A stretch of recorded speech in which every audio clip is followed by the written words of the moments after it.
सिंध के सलाम। ईमान सोलंकी जी आवाज़ से अमजद जी रिपोर्ट मुताबिक मींह अल्लाह जी रहमत है, पर नारे जानी में जॾहिं भी वसे त ज़हमत बणिजी वञे। हिन दफ़े जॾहिं मींह जो मामूली वसकारो थियो त हमेशह वांगुरु हिन दफ़े भी हैदराबाद खां ईंदे नारे जानी जी मुंड में मींह जो पानी बीही वियो, जेको अञा ताईं मौजूदु आहे। पानी बीही वञण करे गाॾियुनि खे त उन मां गुज़रणो पवे थो, पर पैदल माण्हुनि खे बि गुज़रण खां सवाइ ॿियो को रस्तो न आहे। अचो त ॾिसूं अमजद जी हीअ रिपोर्ट। इन सां पहुता आहियूं सिंध जे ॿिए नंबर वारे शहर हैदराबाद में।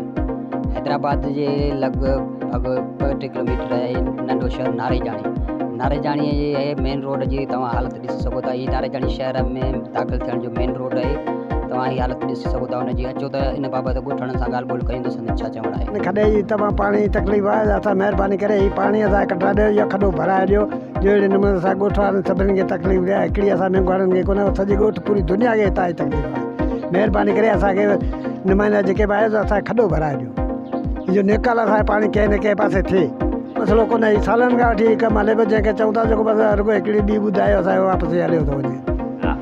असांजा जेके चूंडियल नुमाइंदा आहिनि उहे जीअं हितां वोट वठी विया आहिनि, केरु सार लहण लाइ कोन्हे। तव्हां अची पंहिंजी अखियुनि सां ॾिसो त माना हर गाॾीअ में एॾी तकलीफ़ आहे, ॿार बचो हुतां लंघी नथो सघे। ऐं तव्हां ॾिसो त नारेजन जो शहर जेको क़दीमी ॻोठु आहे, तंहिंमें जतन जो ॻोठु आहे, बरियाड़ आहिनि, बराम आहिनि, ऐं तंहिंखां सवाइ माना मल्हाह आहिनि, ऐं उन खां सवाइ माना आहिनि सोलंगी आहिनि, ऐं मल्हाब आहिनि। उन सां गॾु असां पाण माना आहियूं रिंद आहियूं।